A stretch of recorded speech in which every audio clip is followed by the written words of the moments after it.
जय हिंद दोस्तों, welcome to my vision classes. आज की वीडियो हम कुछ चंद लाइनों से स्टार्ट करते हैं।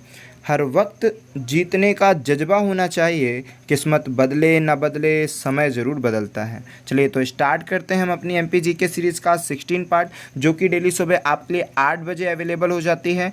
आप याद रखें कि एमपी जीके सीरीज़ जो है आपके लिए मोस्ट इंपॉर्टेंट है, और इसी तरह आप अच्छी तरह से पढ़ते रहिए। और आपकी तैयारी में हम आपको सपोर्ट करने के लिए हर तरह से अभी आपके लिए प्रोवाइड हैं। ठीक है, अभी हम आपके लिए एमपी जीके सीरीज़, जैसे ही आपका एमपी पुलिस, मेनली ये टारगेट एमपी पुलिस वालों के लिए सबसे ज़्यादा है। बाकी एमपी जीके तो हर पेपर में आएगा, चाहे वो एमपी एसआई हो, एमपी पटवारी हो, सारे क्वेश्चन इंपॉर्टेंट। और आप खुद भी देखेंगे यही सारे क्वेश्चंस आपके भी एग्जाम में पूछे जाते हैं। ठीक है, आप खुद भी मिलाइएगा, प्रीवियस ईयर से यही सारे क्वेश्चन आपके पूछे जाते हैं, चाहे वो एमपी एसआई दो, पुलिस दो, पटवारी दो, कुछ भी दो। तो एमपी पुलिस वालों को टारगेट लेकर ये पूरी वीडियो बनाई गई है। इसके बाद फिर हम आपको साइंस की वीडियो प्रोवाइड करेंगे, जो कि बेस्ट क्वालिटी के क्वेश्चन के साथ होगी, जो आपकी केवल एमपी के एग्जाम नहीं बल्कि ग्रुप डी जितने भी एग्जाम होने वाले हैं वो सभी में काम आने वाले हैं। चलिए तो स्टार्ट करते हैं फर्स्ट क्वेश्चन से।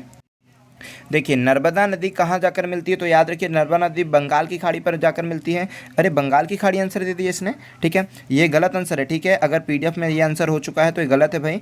अरब सागर में, ठीक है, अरब सागर पर जाकर मिलती है। ठीक है, बंगाल की खाड़ी गलत आंसर है, अरब सागर बिल्कुल सही आंसर है। अगर आप पीडीएफ आपके पास जब आएगी, प्रोवाइड होगी, तो आप उसमें अरब सागर कर लीजिएगा। जब आप देखते हैं कि भारत का नक्शा कुछ यूँ तरह रहेगा, ठीक है, तो यहाँ पर क्या रहेगा, यहाँ बंगाल की खाड़ी रहेगा, क्योंकि पश्चिम बंगाल है तो पश्चिम बंगाल से याद रखिए बंगाल की खाड़ी यहीं रहेगी। फिर यहाँ रहेगा अरब सागर, अरब सागर में रहेगी खंबात की खाड़ी, त्रिभुजाकार आकार में खंबात की खाड़ी। तो जो नर्मदा नदी है वो खंबात की खाड़ी पर गिरती है, और खंबात की खाड़ी कहाँ आता है? तो अरब सागर में। तो अच्छी तरह से याद रखिएगा कि नर्मदा नदी का कहाँ जाकर मिलती है? तो अरब सागर में जाकर मिलती है, जो कि खंबात की खाड़ी पर है। ठीक है, अच्छी तरह से याद रखिएगा। और ये भी याद रखिएगा कि खंबात की खाड़ी या फिर अरब सागर में गिरने वाली नदियाँ में से नर्मदा, और ठीक है, नर्मदा एकमात्र ऐसी नदी रहेगी, मतलब मेनली तो नर्मदा ही याद रखें अभी, फिर बाकी सारी चीज़ें बाद में बता देंगे हम पूरब से। ठीक है, सबसे फैक्ट जो बताते हैं काम काम के वो याद रखो। नर्मदा की लंबाई हम काफ़ी बार आपको बता दिए कि 1077 1077 हमारे मध्य प्रदेश में इसकी लंबाई है। रेवा जीवन रेखा मध्य प्रदेश की लाइफ लाइन, ठीक है, रेवा माता नर्मदा मैया के नाम से इसे जाना जाता है। 1077 इसकी मध्य प्रदेश में हाइट है, अरे सॉरी लंबाई है। और इसके बाद क्या हो जाएगा, यहाँ पर लंबाई तो एमपी में हो जाएगा। अगर पूछा जाएगा ऑल ओवर, ठीक है, या टोटल लंबाई, कुल लंबाई गुजरात को मिला ले, क्योंकि मध्य प्रदेश से जाकर गुजरात पे जाती है, तो पूरी लंबाई होती है 13-12, ठीक है, 13-12 किलोमीटर, ये टोटल लंबाई है इसकी। इसके बाद क्या याद रखना है, अमरकंटक के मैकल पहाड़ियों से नदी का उद्गम स्थल होता है। ठीक है, विंध्याचल की मैकल पहाड़ी अमरकंटक नामक स्थान से इसका उद्गम स्थल होता है। आपको ये इंपॉर्टेंट फैक्ट याद होना चाहिए। इसके बाद नर्मदा के क्या फैक्ट बनेंगे? नर्मदा में सबसे फेमस बांध सरदार सरोवर बांध है, वो भी हालांकि आपको आगे देखने को मिलेगा क्वेश्चन। तो ये सारे मोस्ट इंपॉर्टेंट क्वेश्चन है जो आपको अच्छी तरह से याद होने चाहिए। ठीक है, और ये याद रखिएगा कि ये पूरब से पश्चिम की ओर बहने वाली नदी। ठीक है, पूरब, जनरली जो नदियाँ होती है, नदियाँ कहाँ से बहती है? पश्चिम से पूरब की ओर। ठीक है, पश्चिम से पूरब की ओर नदियाँ बहती है, लेकिन जनरली ये क्या है, ये पूरब से पश्चिम की ओर बहने वाली नदी है। ठीक है, तो अच्छी तरह से याद रखेंगे। अब आते हैं रेहंद बहुउद्देशीय परियोजना। तो देखिए, रेहंद बहुउद्देशीय परियोजना बहुत बार पेपर में पूछ लिया जाता है। तो रेहंद बहुउद्देशीय परियोजना ये एमपी और यूपी की मिलीजुली परियोजना है। सर, अब अगर पूछा जाएगा कि रेहंद जो है किस नदी पर बना हुआ है, तो याद रखेंगे कि किस नदी पर बना रहेगा? रेहंद नदी पर। रेहंद जो परियोजना है वो रेहंद नदी पर बना है। रेहंद बहुउद्देशीय परियोजना रेहंद नदी पर बना है, जो कि कहाँ आएगा सर? यूपी में आएगा। यूपी के कौन सा जिला? सोनभद्र जिला। ठीक है, सोनभद्र जिला में, यूपी के सोनभद्र जिला में ये आएगा। ठीक है, और अगर गांव का नाम कभी पूछ ले तो पिपरी नामक गांव है, लेकिन वो तो इंपॉर्टेंट नहीं होता है, लेकिन फिर भी लिख लेंगे सोनभद्र के पिपरी नामक स्थान पर। ठीक है, तो रेहंद नदी पर इंपॉर्टेंट मेन फैक्ट हो गया। यूपी और एमपी की मिलीजुली परियोजना रहेगी रेहंद परियोजना। ठीक है, इसके बाद इसका निर्माण उतना ईयर नहीं पूछता, जाने दीजिए। ठीक है, उतना नहीं लिखवाते हैं। ठीक है, अच्छे तरीके से जो बता रहे हैं ये तो मोस्ट इंपॉर्टेंट फैक्ट है। ठीक है, अभी हमारे पेपर में जितनी चीज़ें आएंगी बस हम आपको वही टारगेट लेकर चल रहे हैं, ताकि आपके पेपर में बहुत ज़्यादा फायदा हो इस वीडियो से। अब देखिए नेक्स्ट क्वेश्चन क्या बोलता है, मेघदूत बगीचा कहाँ है? तो मेघदूत बगीचा जो है वो कहाँ पर रहेगा? इंदौर में। ठीक है, अच्छी तरह से याद रखिएगा कि मेघदूत बगीचा जो है वो कहाँ पर रहेगा? आपका इंदौर में रहेगा। ये इंपॉर्टेंट फैक्ट है इसका। और क्या बता दें इसके बारे में? ठीक है, मतलब इतना नहीं, बस ये तो फैक्ट ही रहेगा कि यहाँ पर क्या रहेगा कि मेघदूत बगीचा इंदौर में। इसके बारे में ज़्यादा कुछ इंपॉर्टेंट बात नहीं जो आपको याद रखना, बस इतना याद है ना, मेघदूत बगीचा कहाँ पर? इंदौर। जैसे मेघदूत बगीचा वाला क्वेश्चन ये यूनिक क्वेश्चन में आता है, ठीक है। ये क्वेश्चन वो होते हैं जो बच्चों से नहीं बनते हैं, तो आप अच्छी तरह से याद रखिएगा। यही सारी चीज़ें आपको अच्छी तरह से इंक्लूड करनी है और उसको डबल स्टार, कि जो चीज़ बच्चों से नहीं बनती है, जो चीज़ नहीं हो पाता है वो करना, और जो बनता है वो तो हमसे भी बनना चाहिए, सबसे बनना चाहिए वो। सरदार सरोवर बांध, सरदार सरोवर बांध कहाँ पर है? नर्मदा नदी परियोजना, मतलब नर्मदा नदी पर चल रही परियोजना का नाम है सरदार सरोवर परियोजना, ठीक है। अब आपको इसके बारे में हमने प्रीवियस वीडियो में बहुत सारी बातें बता रही, तो इस वीडियो में नहीं बताते हैं, ठीक है, क्योंकि प्रीवियस जो भी 1 बाय 1 कंटिन्यू देख रहे हैं उसने देखा होगा सरदार सरोवर के बारे में हमने मतलब पूरा चट्टा पट्टा जितना भी पेपर में बनने वाला है वो सारे क्वेश्चन प्रोवाइड करा दिए हैं। चलते हैं नेक्स्ट क्वेश्चन पर। देखिए, मध्य प्रदेश के मुख्यमंत्री ने हर महीने राज्य की जनता को संबोधित करने के लिए क्या किया था? नामक, ठीक है। ये बहुत यूनिक क्वेश्चन है, बहुत कम बच्चों से बनेगा, ठीक है, बहुत यूनिक क्वेश्चन रहेगा, ठीक है। तो जिस तरह से अगर हम कहेंगे भारत देश में मन की बात कौन चलाता है? भारत देश में मन की बात नामक जो वो है कार्यक्रम, मन की बात नामक, ये तो हर कोई बच्चा जानता होगा कि मन की बात पीएम मतलब प्रधानमंत्री नरेंद्र मोदी जी द्वारा चलता है, ठीक है, नरेंद्र मोदी जी के द्वारा। लेकिन ये तो मन की बात चलाते हैं, मोदी जी क्या करते हैं? मन की बात, ठीक। इसी प्रकार से उनसे इंस्पायर होकर 13 अगस्त, ठीक है, इन्हीं से इंस्पायर होकर, हालांकि हमने तो आज तक नहीं सुना एमपी में, ठीक है, 13 अगस्त 2017 को मध्य प्रदेश के मुख्यमंत्री के द्वारा कौन सी परियोजना चली थी? दिल से, ठीक है। याद रखिएगा कि मध्य प्रदेश के मुख्यमंत्री ने हर महीने कौन सी परियोजना मतलब कौन सी जनता को संबोधित करने के लिए दिल से चालू किया था नामक रेडियो कार्यक्रम चालू किया था, जो कि प्रधानमंत्री से इंस्पायर हो गया था। 13 अगस्त 2017 इसकी डेट याद जरूरी है और इसका नाम जरूरी है, दिल से, ठीक है।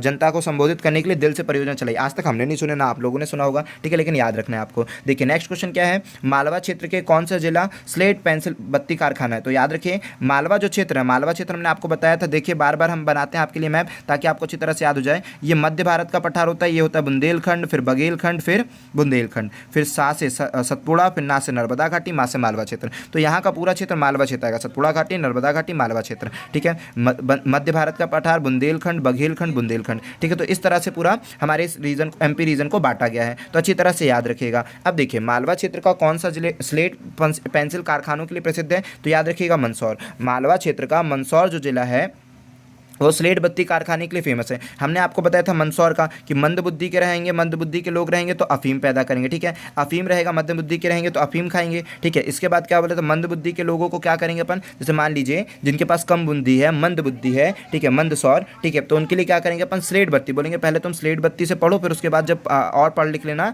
तब आकर तुम पहले पेन चलाया करना, ठीक है। तो पहले स्लेट बत्ती देते हैं अपन जो मध्यबुद्धि रहते हैं, जिनकी कम बुद्धि रहेगी। तो ऐसे याद रखिए, स्लेट बत्ती कारखाना कहाँ पर आएगा? मंदसौर में। अच्छी तरह से याद रखिएगा, मंदसौर में अफीम का भी रहेगा, ठीक है। गांजा खंडवा में। सारे मोस्ट इंपॉर्टेंट क्वेश्चन आपको अच्छी तरह से याद रहना चाहिए। मध्य प्रदेश के साथ अपनी सीमा साझा नहीं करता है, तो देखिए हमने आपको बताया था कि मध्य प्रदेश के साथ, कई बार आपको बताया होगा कि मध्य प्रदेश के साथ कौन अपनी सीमा साझा करता हो, ये तो मैं भारत के ऊपर का हेड बना दिए, ठीक है। मध्य प्रदेश के साथ कौन अपनी सीमा साझा करता है? ठीक है, तो मध्य प्रदेश के साथ जो है 5 राज्य अपनी सीमा साझा करते हैं। याद रखिएगा, अगर राज्य का नंबर पूछ लेगा तो 5 राज्य मध्य प्रदेश के साथ सीमा साझा करते हैं। चूंकि मध्य प्रदेश को क्या बोलते हैं? सोया प्रदेश। मध्य प्रदेश को बोलते हैं सोया प्रदेश। तो इसकी कोडिंग क्या बनेगी? छगुराम उठो, ठीक है, मतलब बोला जाएगा कि छगुराम सोता रहता है जब देखो जब, तो इसका कोडिंग बनेगी छगुराम उठो, छगुराम उठो, ठीक है, उठो। तो उठो से तो कोई यूज नहीं है, छगुराम से, छा से छत्तीसगढ़, गा से गुजरात, रा से राजस्थान, मा से महाराष्ट्र, ऊ से उत्तर प्रदेश, ठीक है। तो 5 राज्य हमारे मध्य प्रदेश को छूते हैं, छत्तीसगढ़, गुजरात, राजस्थान, महाराष्ट्र, उत्तर प्रदेश। ये सारे मोस्ट इंपॉर्टेंट क्वेश्चन आपसे पूछे जाएंगे, ठीक है। चलिए याद रखिए। अब देखिए मोस्ट इंपॉर्टेंट क्वेश्चन ये पूछ लिया गया, भोपाल स्थित विधान भवन, ठीक है, भोपाल स्थित विधान भवन का रूपांकन किसने किया? आप कभी अगर भोपाल जरूर जाएं, ठीक है, हम गए तो थे लेकिन अंदर नहीं जा पाए, है ना। लेक इसका मतलब उस समय ना उसकी टाइमिंग रहती कि 12 के बाद शायद चालू होता है, ऐसा कुछ था उसकी टाइमिंग की, 6-7 बजे तक रहता, 12 के बाद चालू होता है, इस तरह से कुछ टाइमिंग थी, ठीक है, कितने बजे के बाद। तो यहाँ पर ना अभी वो लेक बन गई, जो विधान भवन है वो लेक बन गई। तो उसका जो डिज़ाइनर था, जो उसका रूपांकन था, जो उसको डिज़ाइन किया था, कौन किए थे? Charles Korea. तो अगर आपसे बोला जाएगा भारत का भोपाल भवन जो है उसका निर्माण किसने किया या उसका डिज़ाइन किसने किया, तो चार्ल्स कोरिया ने किया है। आपको अच्छी तरह से याद रखना है, ठीक है, विधान भवन भोपाल का। चलिए कुछ इसके इंपॉर्टेंट फैक्ट बता दें, ये तो आपको याद रखना। हालांकि इसके बारे में पहले भी हमने प्रीवियस वीडियो में, आप नोट्स को पलटाइएगा तो देखिए काफ़ी कुछ हमने बताए हैं इसके बारे में, और काफ़ी चीज़ें बता दें, ठीक है। जो अभी मध्य प्रदेश का विधानसभा का जो नया भवन का उद्घाटन हुआ था, ठीक है, वो कब हुआ था? मतलब नए भवन का उद्घाटन 3 अगस्त, ठीक है, 3 अगस्त 1996, 3 अगस्त 1996 को, ठीक है। राष्ट्रपति किसके द्वारा? शंकर दयाल शर्मा, ठीक है। उस समय राष्ट्रपति कौन थे? शंकर दयाल शर्मा। इतना ज़्यादा इंपॉर्टेंट नहीं है, फिर भी हम बता दे रहे हैं, शंकर दयाल शर्मा के द्वारा द्वारा हुआ था। ठीक है, इसके बाद याद रखना है कि भवन का नाम क्या दे दिया गया था, भवन का नाम दे दिया गया था इंदिरा गांधी भवन। ठीक है, भवन का नाम क्या रखा गया, इंदिरा गांधी भवन रखा गया। ठीक है, याद रखिएगा ये भी इंदिरा गांधी भवन, ये भी आपको मोस्ट इंपॉर्टेंट है। इसके डिज़ाइनर कौन थे, चार्ल्स कोरिया थे। ठीक है, इसके डिज़ाइनर कौन थे, ठीक है, चार्ल्स कोरिया थे। इसके बाद क्या इंपॉर्टेंट फैक्ट आपके लिए बन जाएगा, ठीक है, हाँ ये जरूर याद रखिएगा आप यहाँ पर कि यहाँ पर एक पेंटिंग है। ठीक है, ये भी आप अच्छी तरह से याद रखिए कि जब आप यहाँ पर जाते हैं ना विधान भवन पर, इधर पर एक बहुत विशाल पेंटिंग, मतलब बहुत बड़ी पेंटिंग बनी जाएगी जिसका नाम जीवन रक्षक है। तो हो सकता है कल को ये क्वेश्चन पूछ ले कि जीवन वृक्ष है ना, जीवन रक्षक बोल दिया हमने, जीवन वृक्ष नामक विशाल पेंटिंग है। इसकी जब आप एंट्री मारेंगे प्रवेश द्वार से तो आप देखेंगे कि क्या होगा, इधर पर जीवन रक्षक, जीवन वृक्ष, बार बार रक्षक बोल रहे हैं। ठीक है, क्योंकि वृक्ष तो जीवन ही रक्षा करते हैं ना, लेकिन नहीं, जीवन वृक्ष मीन्स ट्री। ठीक है, जीवन वृक्ष नामक विशाल पेंटिंग है जो इसके लिए फेमस है। ऐसा क्वेश्चन आएगा तो बच्चे नहीं बनेंगे। तो आपको ऐसे कुछ यूनिक क्वेश्चंस भी याद रखने हैं जो प्रीवियस ईयर में आए हैं। वैसे आने को तो कुछ भी आता है, लेकिन जो प्रीवियस ईयर में यूनिक क्वेश्चन आए हैं वो आपको भूलना ही नहीं है, बिल्कुल अच्छी तरह से कंठस्थ होना चाहिए। मंदिरों का बटेश्वर समूह में स्थित है। मंदिरों का बटेश्वर समूह कहाँ पर स्थित है, मुरैना में। आप याद रखिए कि क्या हो जाएगा, मुरैना जो है ना वो क्या पर कैसी क्या चीज़ें हैं वो देखिए। यहाँ पर करीबन ना 200 मंदिर हैं, जो यहाँ पर मुरैना में करीबन 200 मंदिर हैं। ठीक है, 200 मंदिर के आसपास मंदिर हैं। इसके जो मेन फैक्ट है वो याद रखिएगा कि ये मुरैना से, ठीक है, मंदिरों का बटेश्वर जो समूह है वो मुरैना से 200 किलोमीटर, मतलब 200 नहीं, मुरैना से 25 किलोमीटर के अप्रॉक्स में आगे। ठीक है, मुरैना समूह, इसीलिए तो मुरैना को जाएगा आंसर कि बटेश्वर समूह कहाँ है, तो मुरैना से करीबन 25 किलोमीटर के दूर पर है मुरैना से। ठीक है, बटेश्वर जो समूह है ये 200 मंदिर है यहाँ पर, अप्रॉक्स में 200 मंदिर। और क्या यहाँ की मेन बातें हैं, ठीक है, 8वीं से 11वीं शताब्दी के बीच, ये इतना इंपॉर्टेंट नहीं कि 8वीं से 11वीं शताब्दी के बीच बना, उतना इंपॉर्टेंट नहीं है। और क्या इंपॉर्टेंट पार्ट होगा, ठीक है, मतलब बटेश्वर समूह मुरैना है, ये मोस्ट इंपॉर्टेंट है आपके पेपर के लिए। अप्रॉक्स में 200 मंदिर के आसपास है, ये इंपॉर्टेंट है। ठीक है, भगवान शिव विष्णु जी को समर्पित है ये मंदिर, उतना ज़्यादा इंपॉर्टेंट नहीं है। बालुए पत्थर से निर्माण है, लेकिन लिखना आपको सब है। जब वो रिवीजन कर रहे हैं तब हमने हाईलाइट के लिए बताया कि क्या क्या ज़्यादा पढ़ना क्या नहीं, लेकिन अभी आपको सारी चीज़ें लिखना है। बालुए पत्थर से इसका निर्माण है। ठीक है, बालुए पत्थर से इसका निर्माण हुआ है। उसके बाद जो मुख्य बातें रहेगी वो क्या रहेगा, प्रतिहार वंशों ने इसको बनाया। ठीक है, प्रतिहार वंश ने इसको बनाया है, ये आपके लिए इंपॉर्टेंट फैक्ट है। और ये बहुत ज़रूरी बात है कि ये खजुराहो से पहले का मंदिर है। ठीक है, खजुराहो से पहले का मंदिर है, फिर भी काफ़ी लोगों को नहीं पता होता है। खजुराहो से पहले का मंदिर, मतलब जो साक्ष्य मिलते हैं वो ये बताते हैं कि ये खजुराहो से पहले बने हुए मंदिर हैं। ठीक है, और क्या अभी भी सर 200 के 200 है, तो अब नहीं भाई, अब ऐसा नहीं रहता है कि 200 परफेक्ट होंगे, ऊपर नीचे होते हैं थोड़ा बहुत। ठीक है, तो 80 से ज़्यादा मंदिर अप्रॉक्स में ऐसे हैं जो मतलब ऐसा लगता है देखने पर कि अभी से बने हैं। ऐसा लगेगा जब आप कभी जाओगे यहाँ पर तो ऐसा लगेगा कि अभी ही बने। ठीक है, ऐसे कुछ मंदिर आपको मिलेंगे, ऐसा लगेगा अभी मंदिर है। कई मंदिर ऐसे हैं जो क्या हो चुके थे, डेड हो चुके थे, लेकिन उनको पुनः जीवन की अवस्था में लाया जा रहा है। ठीक है, जैसे कई मंदिर डेड हो जाते हैं तो उनको फिर रिपेयर करके फिर से वो किया जाता है। तो आपको मेनली जो इंपॉर्टेंट फैक्ट है वो बटेश्वर समूह कहाँ पर है, मुरैना में स्थित है, यह इंपॉर्टेंट फैक्ट है, आप अच्छी तरह से याद रखिएगा। अब चलिए, मध्य प्रदेश का वो जिला जिसके नाम का अर्थ मोर है, तो मोस्ट इंपॉर्टेंट है, देखिए बहुत बढ़िया नाम है, मुरैना। ठीक है, मुरैना, तो मुरैना का जो रहेगा, मुरैना जिलों में क्या था, मुरैना जिले का नाम ही है ना मोर। इसका नाम भी क्यों पड़ा, क्योंकि यहाँ पर मोरों की संख्या ज़्यादा थी। ठीक है, मुरैना जिला का नाम मुरैना ही क्यों पड़ गया, क्योंकि यहाँ पर मोरों की संख्या ज़्यादा थी, यहाँ पर मयूर वन था। ठीक है, यहाँ पर क्या था, मयूर वन कहा जाने लगा था। ठीक है, मुरैना जिले में एक समय था जब मयूर वन कहा जाने लगा, फिर इसी और जिला, इसी का एक जिला रहेगा। ठीक है, चलिए ठीक है, तो आई होप कि ये सारी चीज़ें क्लियर हो गई। मोर का हो गया, ये सारी चीज़ें बता दिए। ठीक है कि मोर की ज़्यादा संख्या होने के कारण मुरैना है। मुरैना में एक कस्बा, मतलब बोल सकते हैं गांव है या कस्बा बोल सकते हैं, जिसका नाम है बानमोर। ठीक है, उसका नाम है बानमोर। और फिर बानमोर को जब संधि विच्छेद किया जाता है ना तो आता है वनमोर। ठीक है, इसको तो किस नाम से रखा गया था, वनमोर। तो सबसे ज़्यादा वन ना यहीं पर पाए जाते थे, इसलिए उस कस्बे का नाम बानमोर है। अगर आप देखेंगे ना कि भारत में सबसे ज़्यादा मोर कहाँ पाए जाते हैं, तो हमारे मुरैना का भी रैंक सबसे ऊपर मिलेगा आपको। ठीक है, मुरैना का भी नंबर अपने भारत देश में मोरों की संख्या ज़्यादा मुरैना क्षेत्र में भी ज़्यादा रहेगी। ठीक है, उसमें भी अपना मुरैना अच्छे सीट्स पर आता है। ठीक है, चलिए आई होप कि आपको ये पूरी वीडियो पसंद आई होगी। मोर तो हो गया। ठीक है, तो आपके नैना भी बहुत अच्छे होंगे, शायद आपने अच्छी तरह से वीडियो सारी देख ली होगी, सभी चीज़ समझ ली होगी। ठीक है, ये सारी चीज़ें आपको बहुत काम आने वाली है आपके आगामी एग्जामों में। मोस्ट अच्छी तरह से सारे जितने भी क्वेश्चन बता रहे हैं इंक्लूड करो, नोट्स बनाओ, अच्छी तरह से रिवीजन करो, काफ़ी इंप्रूवमेंट आपको देखने को मिलेगा। चलिए, इसी तरह की सीरीज़ देखने के लिए अगर आप चैनल पर नए हैं तो चैनल को जरूर सब्सक्राइब करें और बाकी सभी लोग शेयर जरूर करें। हम बताते हैं कि हम अपना काम करें, आप अपना काम करिए। जय हिंद दोस्तों, मिलते हैं नेक्स्ट वीडियो में। हमारा काम क्या है आप जानते हैं और आपका काम क्या है आप जानते हैं।